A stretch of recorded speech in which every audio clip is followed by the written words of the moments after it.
از برات تو من کشان رفتم نامهربان، از من آزرده دل که دگر بینی نشان. رفتم که رفتم، رفتم که رفتم.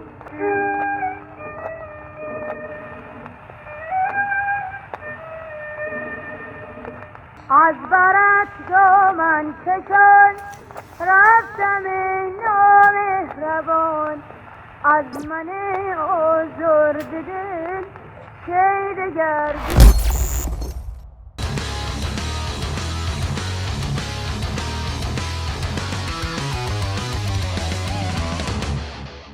اوه کجا هول نکن یواش. چیه بابا کجا داری میری؟ باشه چته؟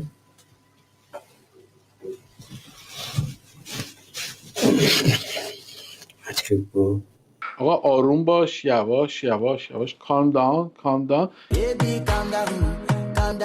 خب همونجور که میدونین آقای مارک کارنی با اقلیت قاطع آرا، نه اکثریت ها، اقلیت قاطع آرا نخست وزیر کانادا شدن. یعنی ایشون به حد نصاب بالاتر از 50% کرسیاشون در مجلس نرسید و در نتیجه به عنوان دولت حداقلی سر کار اومدن. ما در مورد آقای مارک کارنی از ماهای پیش صحبت میکردیم. یعنی من داشتم ویدیوامو نگاه میکردم، 7 ماه پیش من ویدیو داشتم که آقای کارنی رو اسمشو گذاشته بودم غول مرحله آخر و آقای کارنی از چراغ جادو داشت در میومد و آقای ترودو هم کنارش با لباس هندیا وایساده بود و این تامنیل ویدیو ما تو 8 ماه پیش بود. اون زمانی که حتی خیلی از کانادایی‌ها و حتی میدیای کانادا اسمی از آقای مارک کارنی نمی آوردن.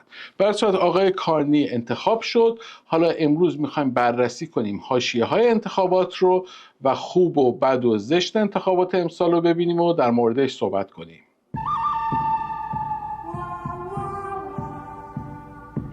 پس با ما باشید، با مکس ماندی که روز ماندی بیرون نمیاد و با چند روز اختلاف بیرون خواهد اومد و با چند روز تأخیر شما میبینید این ویدیو رو. من مهرام ارجنگی هستم، ریل استیت بروکر از شرکت ریمکس و مورگیج ایجنت از شرکت آلتیمت مورگیج اند فایننس سولوشن از تورنتو کانادا در خدمتتون هستم. ما بیش از 1 سال و خورده هست که داریم ویدیو میسازیم، سعی میکنیم هر دوشنبه بدیم بیرون. این برنامه مکس ماندی و بعضی وقتا با تأخیر میاد بیرون که ازتون عذرخواهی میکنیم، ولی در طول مدت 1.5 سال به صورت مدام ما هر هفته ویدیو گذاشتیم و بیش از 64 برنامه براتون ضبط کردیم. اینه که اگه از این سبک برنامه ها دوست دارین، علاقه‌مند هستین به ویدیوهای ما، خواهشاً سابسکرایب کنید، اون لایک رو فشار بدین، اون زنگوله رو کنار دکمه سابسکرایب فشار بدین که اولین نفری باشین که ویدیوهای ما رو میبینین و حتما ما رو به دوستانتون پیشنهاد کنین که عده‌مون بیشتر بشه. خب آقای مارک کارنی که نخست وزیر شدن دیگه فعلا باشون کار نداریم، تو ادامه برنامه. در این قسمت خوب بد زشت در مورد بازنده ها میخوایم صحبت کنیم، ببینیم که این بازنده ها چجوری بازی کردن این داستان رو. در نتیجه به آقای پالیف که رهبر حزب محافظه‌کار هست خواهیم پرداخت، با آقای بلانشه که رهبر حزب بلاک کبکوا خواهیم پرداخت و با آقای جگمیت سینگ که رهبر حزب NDP یا نیو دموکرات هستند خواهیم پرداخت. اما خوب انتخابات آقای پیر پالیف. حالا چرا آقای پیر پالیف خوب انتخابات شد؟ برای اینکه بعد از سالها از 1988 تونست بالاترین رأی رو برای حزب خودش، یعنی حزب محافظه‌کار در کانادا به دست بیاره.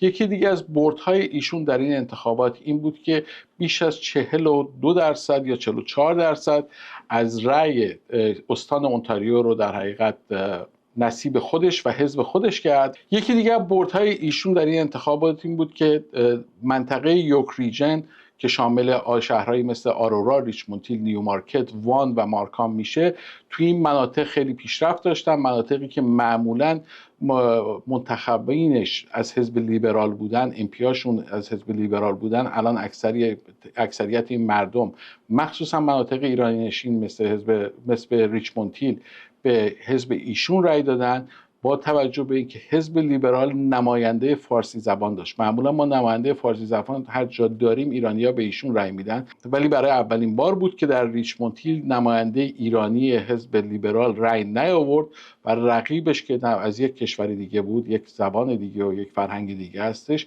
رأی آورد در شهری که بیش از 15% ایرانی هستن. همچنین وقتی بالاتر میریم شهر آرورا هم همینطور، تو شهر آرورا و نیو مارکت هم لیبرال ها صندلیشون رو به حزب محافظه‌کار دادن، توی وان همینطور، توی وودبریج همینطور، کینگ همینطور، تورنهیل همینطور. کلا قسمت یورک ریژن که یک قسمتی بود که بیشتر لیبرال بودن الان بیشتر محافظه‌کار شدن. همچنین آقای پالیو بعد از اینکه این انتخابات رو باخت اومد در یک سخنرانی برای طرفدارانش گفتش که ما در مقابل ترامپ با آقای کارنی یک صدا خواهیم بود و با دولت لیبرال همکاری خواهیم کرد در مقابل آقای ترامپ، با اینکه اختلافات عمده‌ای در کشور کانادا با هم دیگه داریم ولی در مقابل ترامپ یک صدا خواهیم بود.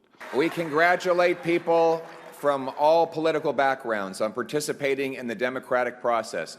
And as I said, while we will do our constitutional duty of holding government to account and proposing better alternatives, we will always put Canada first as we stare down tariffs and other irresponsible threats from President Trump. Conservatives will work with the Prime Minister and all parties with the common goal of defending Canada's interests and getting a new trade deal that puts these tariffs behind us while protecting our sovereignty and the Canadian people. اما آقای پیر پالیو صندلی خودش رو در حوزه انتخاباتی خودش از دست داد. یعنی در حوزه انتخاباتی خودش که سالیان سال بود اونجا نفر اول بود و انتخاب میشد، این دفعه انتخاب نشد و صندلیش رو به حزب لیبرال واگذار کرد. ولی ببینیم علت و دلایل واگذاری ایشون چی بود. 3 دلیل عمده داره و یک دلیل غیر عمده که به اون هم اشاره میکنیم، دلیل جالبیه. اول اینکه آقای پیر پالیو در طول مدت مبارزات انتخاباتیش در حوزه استفاضی و انتخاباتی خودش فعالیت نکرد و بیشتر دور کانادا داشت میچرخید. در نتیجه مردمی که تو منطقه بودن یه مقدار تماسشون با ایشون کم شد و ایشون نتونست به قول معروف بره و دورناکینگ کنه، یک به یک با مردم منطقه خودش صحبت کنه و اونا رو راضی کنه که بهش رأی بدن.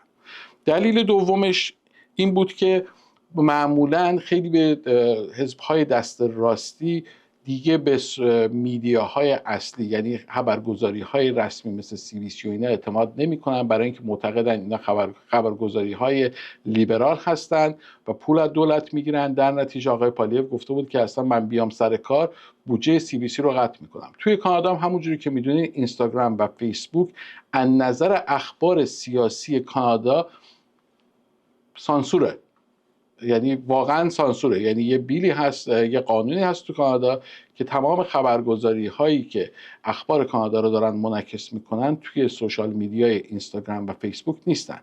اینه که خیلی به آقای پالیو پیشنهاد دادن که بره با پادکسترهای مختلفی که عمدتاً امریکایی هستن با اونها صحبت کنه که ایشون اگر هم میرفت با اونها صحبت میکرد با توی سوشال میدیای کانادا پخش نمیشد، فقط یوتیوب و اکس میتونست بهش کمک کنه، وگرنه تو اینستاگرام و فیسبوک عملاً اخبارش نشون داده نمیشد. مشکل دومش هم این بود که اگر که میرفت و با اونها مصاحبه میکرد بیشتر متهم میشد که ترامپ کانادا هستش، چون خیلی بهش میگفتن که این مثل ترامپ میمونه و همون جای پای ترامپ رو داری میره. اینه که یک لبه تیغ بود که اگر که میرفت اینور یا میرفت اونور شاید برعکس براش عمل میکرد.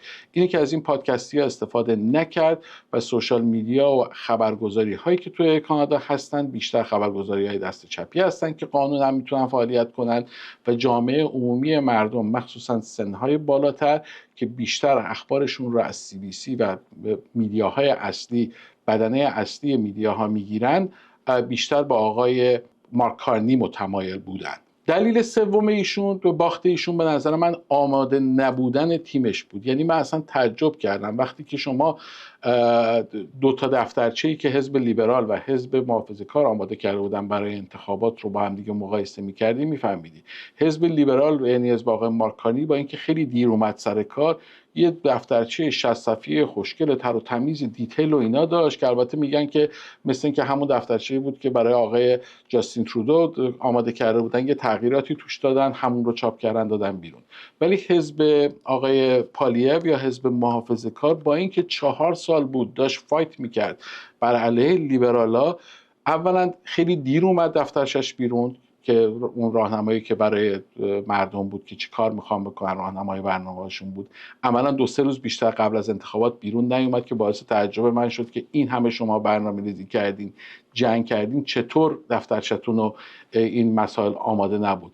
و وقتی هم که نگاه میکردی بیشتر عکس بود تا نوشته، یعنی عکس هم عکس خود آقای پالیف بود. من انتظارم این بود که بیشتر مثلا نمودار باشه. درسته مردم این روزا حوصله خوندن ندارن، مال حزب لیبرال انقدر ریز و دیتیل بود که هیچکس نمیخوند، من خودم مطمئنم خودم هم نخوندم، ولی مال آقای پالیف بیشتر عکس بود و عکس خودش بود.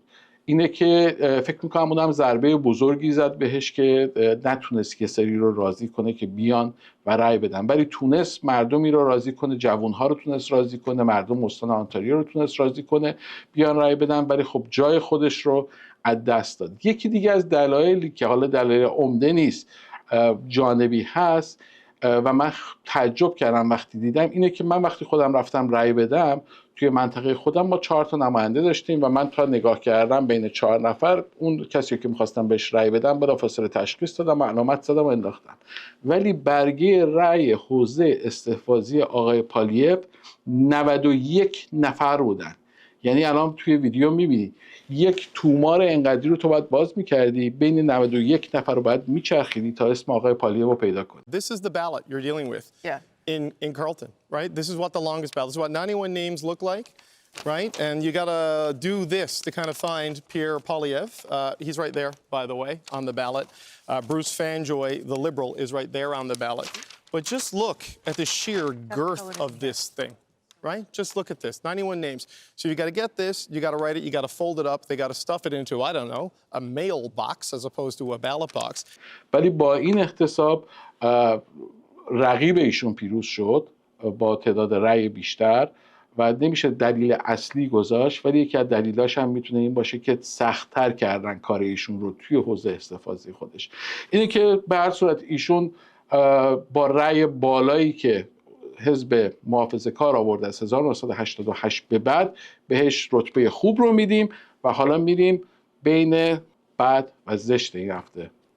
بعد این هفته آقای بلانشه بود، رهبر حزب کبک، بلاک کبکوا یا حزب بلوک کبک. ایشون همون آقای بود که خیلی هم مارک کارنی رو مسخره میکرد و من خیلی دوستش داشتم، اینجوری میومد وای میستاد مارک کارنی I manage crisis فلان. I am Mark Carney. I'm the best of them all. I'm a great negotiator. I have managed crisis in the past. I would change the world. Trust me. And it appears that it never happened. That the call was not what has been described afterwards. That there was no agreement, no support for Canada's sovereignty, no beginning for a deal. Just the show of a man who wanted to pretend something which appears today not to be true. I believe many people in Canada and in Quebec will say, what the hell is that? And if that is not true, what else is not true? خدایی من دوستش دارم، ولی ایشون عملا رهبر حزب جدایی طلب کبک. اینها 2 بار برای جدایی طلبی رفتن، رفراندوم گذاشتن، با رأی خیلی کم باختن و دیگه فعلا صحبتی از رفراندوم و در حقیقت جدایی طلبی نمی کنن. ولی ایشون هم تعداد صندلی‌هاش کم شد توی مجلس کانادا، از 20 خورده فکر می‌کنم به 14-15 تا رسید، 7-8 تا فکر کنم سیت از دست دادن، الان حضور ذهن ندارم، ولی ایشون هم در حقیقت باختش. و اما زشت این داستان آقای جگمیت سینگ بود. آقای جگمیت سینگ حزب NDP رو نابود کرد. نه تنها صندلی‌های بسیاری از دست دادن، بلکه خودش در حوزه انتخاباتی خودش برنابی نفر 3 شد و من نمیدونم چرا انقدر خوشحال بود وقتی اومد اون شب سخنرانی کنه، خودش میخندید و زنش میخندید، البته خیلی عصبی بود. 25 دفعه این لیوان آب و برداشت خورد. Hold on a sec here, guys. Thank you. One more sec. You're gonna get me all choked up here, guys.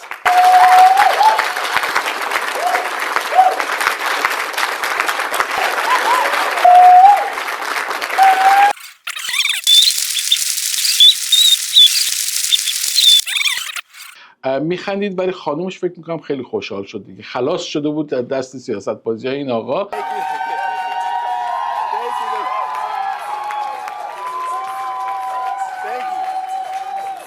من فکر میکنم دیگه بازنشستگی 2.2 میلیون دلاریش هم دیگه گرفته بود و با خیال راحت رفت جلو به امان خدا. فکر میکنم اسم ایشون جزء یکی از بدنامترین سیاستمداران در تاریخ کانادا باقی بمونه، با اینکه نمیخوام بی‌انصاف باشم در مورد ایشون کاری کردش که فارماکر رو آورد برای کانادایی‌ها، دندون پزشکی رایگان رو برای یه سری پوش کرد آورد که البته هیچ کدومش به ما تعلق نگرفته، ما هیچ کدوم از اینا رو ندیدیم، ولی اونایی که دندان پزشک هستند یا اونایی که فارماکر تونستن استفاده کنن از سرویساش میتونن کامنت بذارن برای ما ببینیم که چقدر واقعیت داره، چون خیلی سیستم درست حسابی ظاهرا نبوده اون سیستمی که پلن کردن اومده. البته من دیتیلش رو نمیدونم، در نتیجه قضاوت نمیکنم، ولی همین که ایده ای بوده که کمک کنه به قشر محروم و کم درآمد که بتونن دندان پزشکی مجانی و داروی مجانی داشته باشن تو کانادا، قابل تقدیره. براش آرزوی موفقیت میکنیم، انشالله بره به کار زندگیش برسه، بذاره سیاستمدارای جدی‌تر و واقعی‌تر و دلسوزتر بیان سر کار. اما دولت آقای کارنی دولت حداقلی هست. رهبر حزب کبکوا گفته که تا 1 سال با حزب آقای کارنی همکاری میکنه و ایشون رو ساپورت میکنه. در نتیجه ما احتمالاً تا 1 سال دیگه رأی عدم اعتماد به حزب آقای کارنی نخواهیم دید و همه بیلایی که دارن پس خواهد شد توی مجلس تا بعد ببینیم چی میشه. کلا سیاستمداران میگن حزبایی که نخست وزیرانی که از طریق ماینوریتی گاورمنت، یعنی حد اقلیت مجلس میان سر کار، عمرشون بیشتر از 1-2 سال نیست. یعنی پیش بینی میکنن که دولت آقای کارنی 1 تا 2 سال بیشتر دوام نیاره. 1 سال اولش رو آقای حزب بلاک کبکوا گارانتی کرده که من بات میام، تا ببینیم سال دوم چه اتفاقی میفته. خب آقای کارنی خب رزومه خیلی خوبی داره توی اقتصاد و اینا، خودش هم آدم خیلی با شخصیت و شیک، اصلا من میترسه باهاش شوخی کنه. من اصلا موندم که چجوری من میخوام با ایشون شوخی کنم توی مکس ماندیا. ولی این رقصشو که دیدم، رقص پیروزی رو، گفتم آقا برو بریم.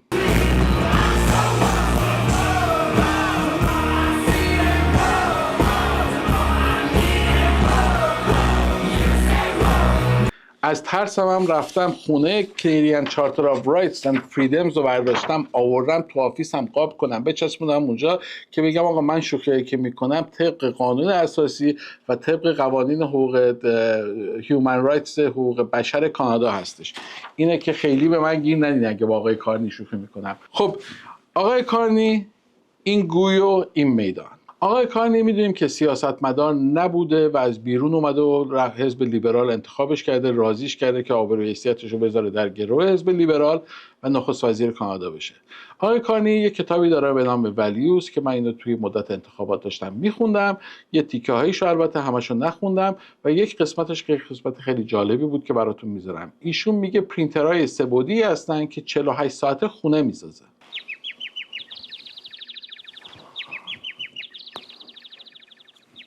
خب شوخی نمیکنم، 48 ساعته خونه میسازه. خب مشکل مسکن حل شد دیگه. آقای کارنی تو کتابش نوشته 48 ساعته خونه میسازن، یه پرینتر میان میزنن اونجا تاپ تاپ تاپ تاپ تاپ خونه میسازه. حالا این گوی و این میدان. آقای کارنی با یه عالمه مشکلات مردم کانادا روبرو خواهد شد. یعنی از همین 1-2 روزه به غیر از آقای ترامپ و مشکلات آقای ترامپ که هر روز هی کنسل میکنه، بالا میبره، پایین میاره، که اصلا دیگه هیچ کس دیگه حسابم نمیکنه دیگه، خیلی هم مهم نیست حرفاش. کانادا با مشکلات عدیده‌ای دستو به پنجه گرم میکنه، نرم میکنه، گرم نمیکنه، نرم میکنه. آره، دست و پنجه نرم میکنه که حالا آقای کارنی باید بیاد اینا رو، مشکلات رو حل کنه که یه نگاهی به این مشکلات میندازیم. مشکلاتی که آقای کارنی باید باش دست و پنجه نرم کنه و راش بندازه، اولیش هست گرانی و درآمد کم مردم کانادا و عدم توانایی مردم برای رتق و فتق و امور روزمرهشون. میدونیم که یه عالم آدم روی فود بانک رفتن، غذا نمیتونن غذای زندگیشون رو در حقیقت مواد غذایی بگیرن برای زندگیشون، هنوز روی فود بانکن. ما ساپورتر فود بانک ریچموند هیل هستیم. اگر که دونیشنی دارین، پولی میخواین بدین، غذای فاسد نشدنی تو خونتون دارین، لطفاً برای ما بیارین که ما اینا رو از طرف شما تقدیم کنیم به فودبانک ریچموند هیل. مشکل بعدی گرانی مسکنه که ایشون قراره تولید مسکن از 250 هزار تا در سال به 500 هزار تا در سال برسونه. ما الان تقریبا اوایل ماه می هستیم که شما این ویدیو رو داریم میبینین، اوایل ماه می 2025. اوایل می 2026 همدیگه رو میبینیم. 500 هزار تا خونه. البته نمیدونم شاید با پرینتر سه‌بعدی بسازن. این هم حرفیه. پرینتر سه‌بعدی شاید 500 هزار تا خونه بسازن.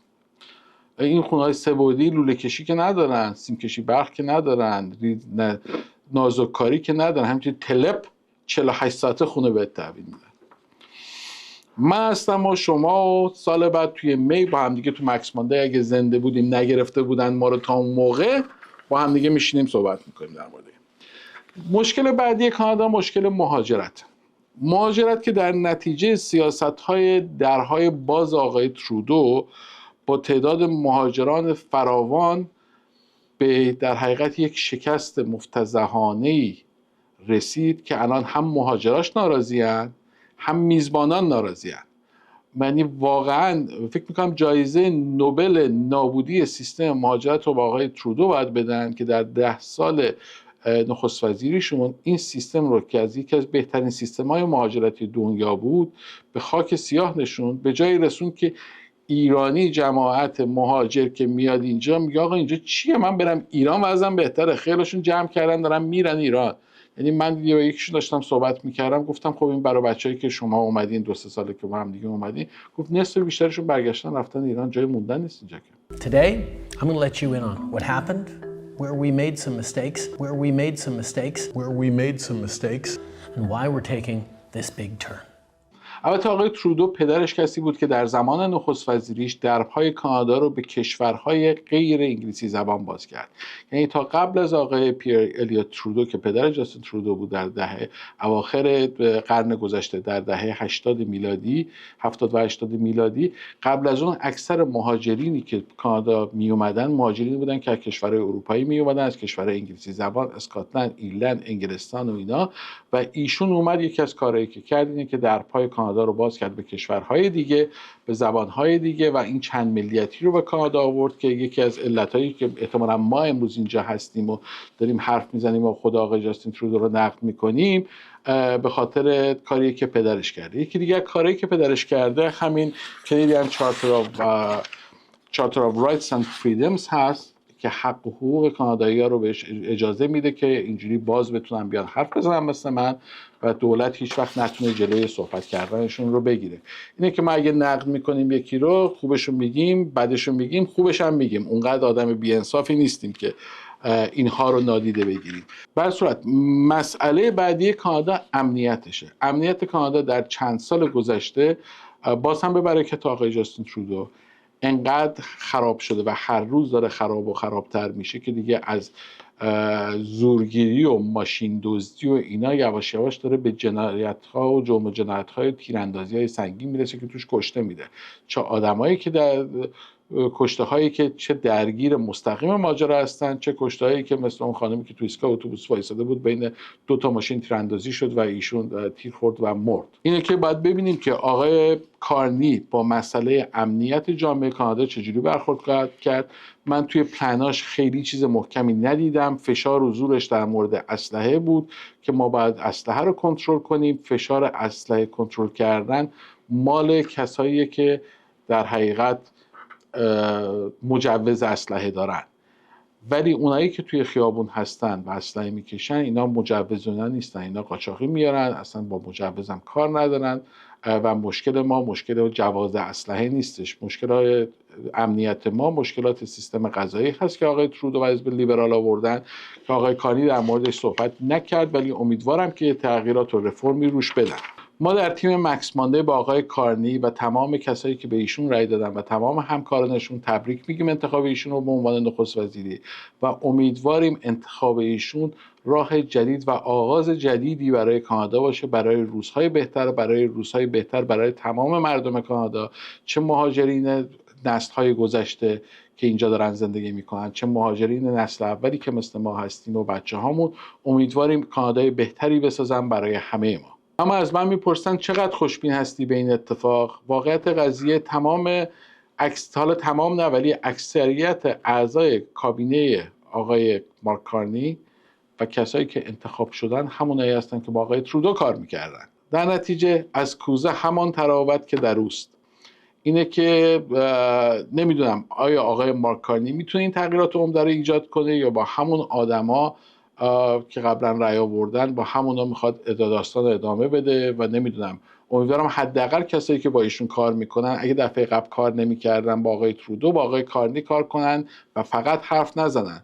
مثلا خانم کریستیا فریلند توی اکانومیک فال استیتمنت 2023 اومد گفت ما $40,000 وام میدیم، با وام کم بهره 15 ساله با بهره هم 2% 3% میخوایم وام بدیم به کسایی که یونیت دوم میسازن توی خونهشون، بیسمنتشون رو میخوان فینیش کنن. بعد اومدن اکانومیک فال استیتمنت 2024 گفتن اون $40,000 رو میکنیم $80,000. الان ما می 2025 هستیم، شما اونو به من نشان بده. اصلا چیه اونو به من نشان بده الان. ببین یه نفر این پولو تونست بگیره، اصلا خبری نیست که هیچ.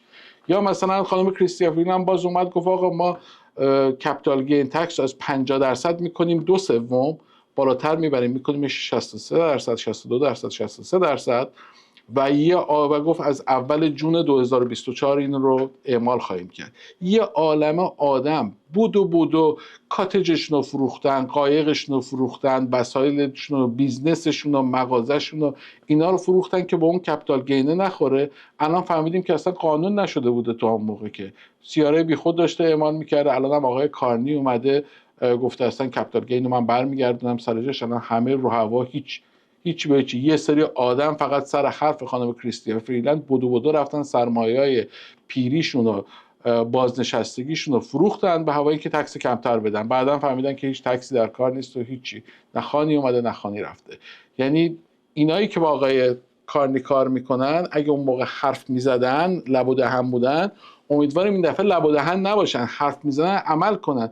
وامی که شما برای مشکل مسکن کانادا میخوای بسازیم اعلام میکنیم میخوایم بدیم، بعد از 2.5 سال وقتی ندی خب مشکل مسکن حل نمیشه که. شما اگه همین وامو درست کرده بودین داده بودین الان قول بهتون میدم که هزاران هزار واحد دوم توی خونه‌های مردم ساخته شده بود و خیلی از حداقل قسمتی از مشکل مسکن کانادا رو حل کرده بود برای یه سری آدما.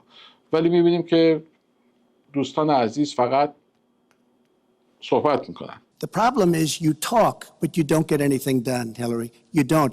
خلاصه خدا به هممون صبر بده، نرین فعلا باشین با هم دیگه ببینیم که چه اتفاقی میفته، ادامه بدیم داستانو. خوشحالیم آقای مارک کارنی انتخاب شد، ما میتونیم مکس ماندی رو با سوژه های مختلف ادامه بدیم. تا مکس ماندی آینده، خدا نگهدار.